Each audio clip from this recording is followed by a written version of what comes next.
Now, Member for Shellharbour, let's go. Let's be nice to each other. Thank you, Speaker. Not you, Member for Port Stephens. We wouldn't expect that from you. Member for Shellharbour. My question is to the Minister for the Environment. Minister, given that Queensland and South Australia and 171 countries have banned PFAS, will you ban this dangerous chemical, and if not, why not? Sorry, who's that to? Minister for the Environment? Minister Thank for the you. Environment. All the Minister. Now, what's he got to do? Yeah, because he just...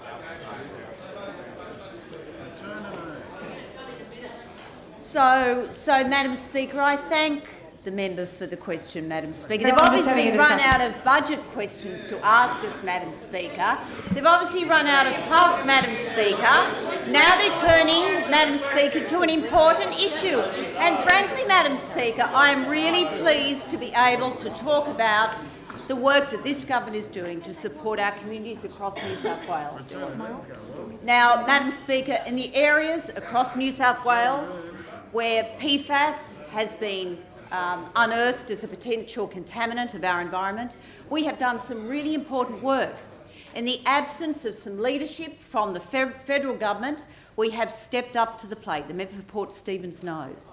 The visits the Premier and I have had to Williamtown to meet her constituents, to do the work to make sure we directly address the concerns of the community, Madam Speaker. It is important.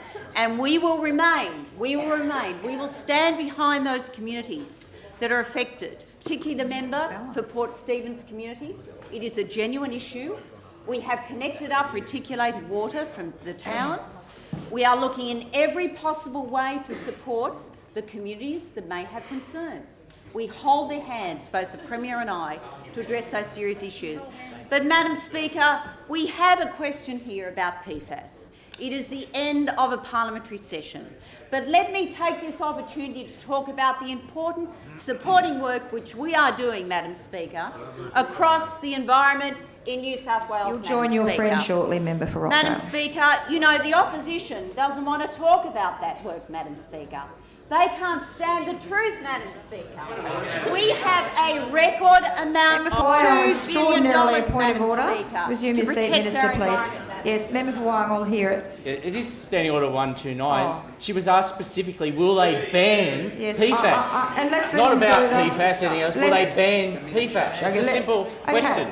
Let's listen to what the Minister has to say. She has 5 minutes to answer it, so she can provide a context or an explanation in any manner in which she chooses. I'm happy Minister? to address that particular interjection which you made, and you know that is something that our government cannot do, Madam Speaker, and for the member there. It is something that lays directly at the feet of the federal government and things that they have done. What we stand ready to do and will continue to do, and you know this well, the member for Port Stephens knows this better than anyone in this House. We have held the hands of the communities that are affected by this. Oh, she laughs, Madam Speaker. Look, if she would serve her local community much better, Madam Speaker, if she stopped politicking over this issue and actually came across with us, Madam Speaker, supporting her local community, Madam Speaker. Cease that aggressive we are supporting her local community, Madam Speaker. You'll be out of the chamber. Member for Port Stephens, remove yourself from the chamber for the rest of the day. Madam Speaker, thank you. Goodness gracious, aggression. Madam Speaker. Member for Maitland. Oh, God, you invented it. You're out of control. All right. Madam Speaker, at 74, under Standing Order 74, you have the right to intervene when there's disorderly conduct, and what the minister was doing there was completely out of order, and it was actually... No, she wasn't. It was out of order. That's not your opinion. It wasn't out of order. She was having a debate with the member for Port Stephens was arguing rather aggressively with the minister. Resume your seat. The minister was attacking Resume her. Your seat. That is so wrong. That all would be speakers if they could be. Minister, look, let me uplift the spirits of the opposition here today, Madam Speaker. A $2 billion commitment to protect the environment, Madam Speaker. Good news in our budget, Madam Speaker. Let me talk about some of those investments, Madam Speaker, into They're our all environment. joining. The opposition don't want to hear about, Madam Speaker. We're looking after Busy- for the member for Port busy Stephens. bar. Oh, she's left the chamber. $45 million to look after the koalas, Madam Speaker, that are iconic species that we want to protect, Madam Speaker. Madam Speaker, all I can say is that this is the last question for the opposition. After a fantastic budget that this government has delivered across our community, Madam Speaker, it says much about the opposition. The table's of the opposition will come to order. Madam Speaker, we will protect the communities that are affected by PFAS. We have Member for acted. Gosford, It is a Member for federal Gosford, government stop issue. shouting or We you'll be have a out. It's not your strong budget question. commitment to the environment, Madam Speaker.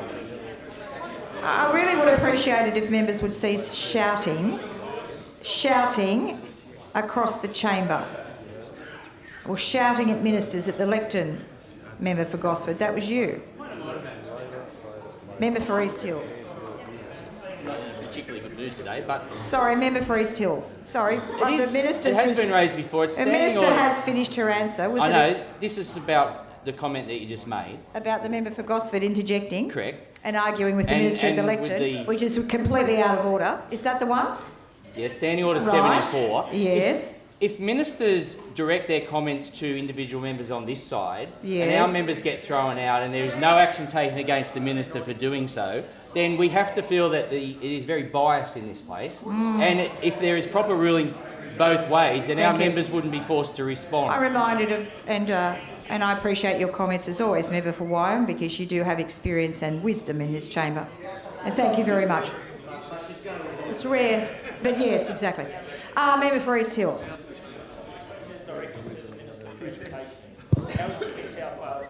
Oh, sorry, Member for East Hills, I can't hear you. Well, then be quiet, some of you. Member for